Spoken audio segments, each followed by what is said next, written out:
Hello, YouTube and other romantics that come here from other places. It's good to see you guys again. I just wanted to put up a video and let everyone know that the whole truth is not going to come out today. It's going to come out either Thursday or Friday. I am taking a break for Christmas and to spend some time with my wife. And I thought I'd get on here and just give everybody a little bit of an update about what I'm thankful for this year. And, just give some people a little bit of background information about myself in the meantime. This is a much easier video for me to put up. Normally, the whole truth takes me between 12 and 15 hours to do, and I'm spending that time with my wife this week instead, since we rarely get to spend time together. She's usually working all the time. The last 2 years of my life have been extremely difficult. A lot of people already know this that watch us on Twitch, and I'm very open with my viewers, and I think they deserve that because they're awesome. And in January of 2012, my mom died. She passed away suddenly. She wasn't sick. No one knew it was coming. And they lived about an hour and a half away from where I live. And she took care of my dad, who had non-Hodgkin's lymphoma for about 8 years. And he was still getting around a little bit then, not very well, but she had to do a lot of stuff for him. We were kind of unaware. The family was kind of unaware how bad it was, because they kind of kept it from us. And so she when she passed away, it was sudden. It was very difficult for me. There's a lot of other details that are involved.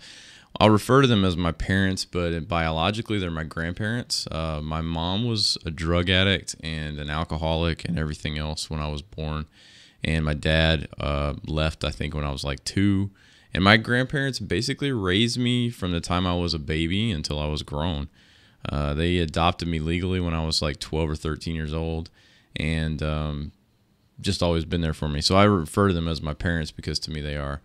When my mom passed away, her and my dad were living in an apartment in Texas, and they had sold their large property, a farm that I grew up on, and I had a lot of fond memories of that. When I was a kid, I thought I had the worst upbringing ever. As an adult, I realized how amazing it is. And they just couldn't handle it anymore when they got older. When she passed away, she was in her 70s. My dad was in his 80s. And she pretty much taught me everything that I know about how to be a human being in this world. And I miss her a lot. And then moving forward, I stayed down there. I went down there immediately that day and stayed down there with my dad for about 2 weeks while everything got situated and we planned the funeral and all of that good stuff. And I had to quit my job a little bit later on. I'll talk about that as well. But anyway, I found out how hard of a time he had being by himself, and I knew at that point that it was impossible for him to be by himself. And so I told him, if he wanted to move in with me instead of doing something like going to a nursing home or something like that was an option. So I came back to my home a couple hours away, and my biological mother was living in that town, and she was going over there and visiting him every day to make sure he had food and everything was taken care of. And it just became evident to everybody that he was not going to be able to take care of himself. He was in poor health as it was, and every time he went into a relapse for chemo or something like that, or had to go back into chemo, it would just get so bad he couldn't even move around. So a couple of months later, I ended up purchasing a new house, which would accommodate him and moving him in with me. By the time I moved him in with me, they had just found out that he basically also had colon cancer. He had to go into the hospital. This was kind of the straw that broke the camel's back in this situation. He had to go to the hospital and have part of his colon removed, and that put him into a physical state where he literally couldn't do anything. So my biological mother was over there taking care of him during the daytime. I had to hire an in-home care person to take care of him at nighttime, or vice versa on certain days. And I started the process of purchasing a new home. When I purchased a new home, I had to get something that was all on single floor. Me and my wife had just purchased a home right before that we had planned to live in for 3 years and then turn into a rental, possibly sell later on as sort of an investment. And moving into this new house was something we weren't really prepared for. But we did it because there was no way he could live with us in a 2-story home with all the bedrooms upstairs. So we got a new home, and I turned the other house into a rental. And it took me about 30 days to get all this done. And then he moved in with us. By the time he moved in with us, he had been basically sitting in a recliner for a month after that surgery. I had been down there on the weekends to try and work with him and be with him and stuff like that. And it just wasn't enough. He really needed somebody doing physical therapy with him on a daily basis. And they had people coming from the hospital to do that, but it just wasn't enough. So when I moved him in, I had to learn how to use a gait belt and keep him up. And I had bought a lift chair for him so that I could get him up and out of it easier by myself. And I'd never done any of this stuff before. It was just nuts. The amount of work involved with taking care of someone in that way. And so he moved in with us, and I ended up taking care of him for about 10 months. And it was probably the hardest thing I've ever done in my entire life. When I was a kid, me and my dad didn't get along so well. He's a very overbearing, strict person who was, when they started raising me, I guess they were in their 40s, their mid to late 40s. And it was sort of like being raised by someone that came from a totally different generation, because they did. And so they didn't understand the things of that time and just the way kids were and what people did. And it was kind of tough when I was a kid. As an adult, I respected it. I learned to respect it and realize actually how amazing my upbringing was. And the fact that them taking me in instead of my biological mother raising me probably saved my life. It could have been a lot worse. It would have been a lot worse if they hadn't taken me in. And so I felt like I owed that to him when I took him in. And to keep this short, I don't want to ramble on all day and depress everybody. There's a point at the end of this, I promise. Basically, I took him in. I took care of him. He got the cancer, came back. He had to go through chemo. He was very similar to an Alzheimer's patient where he couldn't remember anything, didn't know he knew who people were, but he didn't know like what year it was. He couldn't keep track of like events in any fashion, like this just happened this week or it happened 10 years ago. All that stuff was just, he couldn't keep track of any of that. He got to the point where he was basically an invalid in my home. He couldn't get up and go to the restroom by himself. He couldn't take showers by himself. So almost the entire time he was here, I spent doing that stuff. I had to quit my job to take care of him. It was a 24-hour-a-day thing. I couldn't leave the house for more than about 30 minutes at a time unless somebody else was here to call me if something happened. My wife, this was all thrown up on my wife, and she was amazing. And I don't know how she dealt with it and dealt with me. I didn't sleep at nights because he was up all night and he would holler for me every 10 minutes, and it was just those 2 years, like on the back of my mother dying and then taking care of him. The last 2 years, it was just, it was a living nightmare for me. I feel better now knowing that I did what I could, but when it was in the middle of it, it was horrible. There was no redeeming quality to it at all for me in the middle of it, just none. And I'm still getting over learning how to not be an insomniac after that. But anyway, my dad passed away on February the 15th of this year, of 2013. And, we all kind of knew it was coming. He was in the hospital for a few weeks, and the cancer and all the drugs and everything he had to be on, they had just shut him down. His kidneys stopped working, and it just pretty much got to the end. And it was very difficult for me to deal with, and it was very depressing. And it took me a while to get over that. I've been dealing with for about 2 years now thoughts of mortality, something that for some reason, even as a child, I had a problem with. Thinking of my own mortality and how much time we have to do the things that we want to do here. And I wrote a really long blog post on our website about this. And someday, the website's down right now, being revamped. But when that comes back up, you guys can check that out or ask me if you'd like to see it. And I write a lot better than I talk. I do a lot of pausing when I'm talking because I just ramble and go off on a lot of sidetracks the way my brain works. But the point of all this is that one thing that I've learned out of this is that my wife is the most important thing in my life, and I have to take time off every once in a while to spend it with her and do things with her and let her know that she is that important to me. And I think if she hadn't been there, I don't know what I would have done. I probably would have just utterly self-destructed. I feel like I did that anyway, but she kind of created a scenario for me where I self-destructed in this situation, and was able to keep functioning. Had a place where someone else was there to take care of things for a while so that I could keep functioning and keep going. And at Christmas time, just make sure that what you're doing is you're not focusing on presents and the rush of everything and the busyness and getting things done in a certain time. Make sure you're focusing on your family that you have, your kids, your wife, your friends. It's really, really important.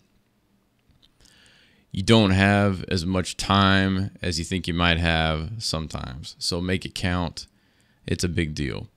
And I started streaming when I started taking care of my dad in my home because I didn't have anything else to do, and I was bored out of my mind. It was basically all I did was just clean up after him and take care of him all day long, and I couldn't stop focusing on that. I started streaming to help my cousin with some short film projects and to give myself something to do, playing games on Twitch TV, and I met people there that became like the core foundation of our romantics community. And I'd like to I'll mention a few names here, but some people like Idiot is his username. I know it sounds terrible, but his username on Twitch is Idiot. He's been moderating my channel almost since the beginning. Excuse me. And he's been a massive help. He keeps me from having to do a lot of busy work in the chat with the moderator. And as you all know, after seeing Star Citizen live streams, moderating the Twitch chat is a difficult thing sometimes. So when you have a lot of people in your channel, you really need moderators to keep the chat clean. And thank you, Idiot, for that. I also met someone named Deco Cards. He does all of my layouts for Twitch, the layout that you see for Whole Truth. All of these, he's helped me immensely. He's also redoing our website right now. He does all of this in his spare time. He has a full-time job, more than a full-time job, and I really appreciate that as well. And a few other people I've met that I've become close friends with via Twitch, and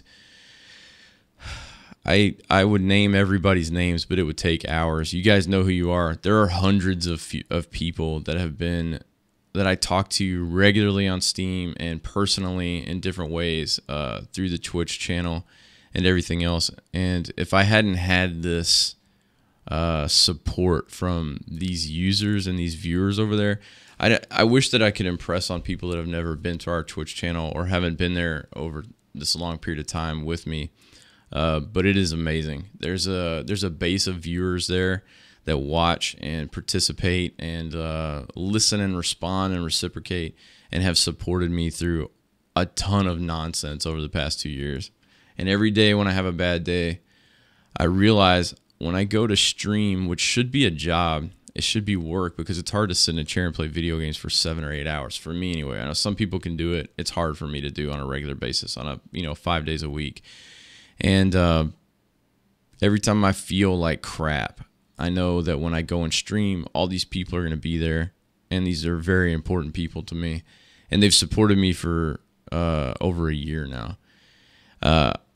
When things happen in my life and I let people know what's going on, it never fails. I get hundreds of personal messages on Twitch from these people with very heartfelt responses to what I've said or what's happened. They reciprocate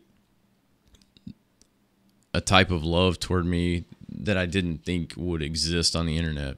And I just want you guys to know that you guys are all extremely important to me. And there's not anything I can do to repay you guys for that kind of stuff. I try to do these giveaways all the time, and it's just not enough. So I just want to say to you guys, thank you so much. I love you guys from the bottom of my heart. And I hope that everybody has a Merry Christmas, because I am having one for the first time in a while. It's just me and my wife this year. We're not doing anything with anyone else. And we're going to go see The Hobbit in a little while. So I hope it's decent. The last one was okay. The 48 frames per second and the super duper HD kind of ruins it a little bit, because it's just so clear. You can see all the makeup and the costume, the edges of the costumes and the edges of the sets and things like that. But I still enjoy them because I'm a Lord of the Rings nerd, so it's going to be fun. So I guess the moral of this depressing story is count your blessings. You got a lot, especially if you live in the United States. You've got a lot of blessings to count. Video games, you get to play those things whenever you want for the most part. You got a job, or you don't even have a job. If you don't have a job and you're still getting by, count your blessings, because there's a lot of places where you can't get a job and you can't get by. In the U.S., you can not have a job and still make it. So be thankful for all of that. Stop and smell the roses. This Christmas, stop worrying about how much time you have off, or that you got to go back to work, or if you got enough presents for everybody, if your tree's just right, if your house is clean enough for the guests, or if your relatives that are coming over are going to make you irritated or not. Be thankful that you have all those irritated people around, those irritating people around, because they won't be here forever. Try to find what you can in people to like and turn those situations into a positive situation. That's what I've tried to do with all the stuff that's happened to me. I think it's made me a better person overall. And, I've learned a lot from it. Learned a lot from my Twitch chat, which sounds crazy because people are like, oh, the internet's a crazy place. There's a lot of weirdos on the internet. Sure there are, but I've learned how to be a very patient and understanding person. I've learned how to be thankful and grateful for the differences in people, which is something I've always had a problem with growing up in a small East Texas town where lots of people there are racist and homophobic and, all of these things. And I'm a Christian. I don't mind telling people I believe in God. I know that's not for everybody, but it is for me. It's the way I was raised. I still believe it. But, the fanatical Christianity thing is nuts. And I grew up in that. And it's taken me most of my adult life to undo that part of that brainwashing and understand, that individual rights for people is the most important thing that there is. You can do a lot of learning in your adult life if you just take the time to be introspective about things. And I keep looking down here a lot because of I've got my stupid recorder thing here and program, and it keeps distracting me because I'm trying to see if I look stupid or not. Basically, man, vanity right there, I think, kicking in. That's another one to chalk down to learn to be better about. So yeah, I'm gonna cut this off. I know this is really freaking long, and if you guys stayed here long enough to watch all of this, congratulations. I just took up a whole crap load of your time for basically nothing. So Whole Truth will be coming out. It'll either be a super episode on Monday, or it'll be one episode on Thursday or Friday, and then the other episode on Monday. I've already got all of the live stream stuff set up and ready to go for the episode. I just need to edit everything, and that takes quite a bit of time. So I will see you guys on Thursday or Friday. And once again, I apologize for this long rambling thing. I'm really bad at conveying what I'm trying to convey when I'm talking, and I haven't sat down and thought about it yet, or I don't have somebody to bounce ideas off of. So at some point, I'll get that thing that you guys can read, so you can see like a little bit more about my entire history and my life growing up and stuff. Some people really can identify with it, and I think it's helpful for us to all be able to identify with each other about the different things that we struggle with in life. And so thank you all for being there. Merry Christmas. Have a great week, and I will see you guys streaming on Tuesday for a little bit of a stream on Christmas Eve, and then Whole Truth on Thursday or Friday. So have a good day. Bye.